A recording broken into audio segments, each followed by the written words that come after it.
មួយគឺអត់ធន់ធ្ងន់ដោយបបតាពីរគឺសីលាឧបមាផែនដីបីគឺសតិអរុណសួស្ដី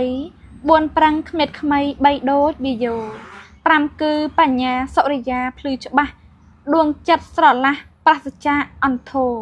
សំឡឹងទិសដៅទៅដូចទឹកហូរទុក្ខនិរោធោសមុតវិមុតសូមអនុមោទនា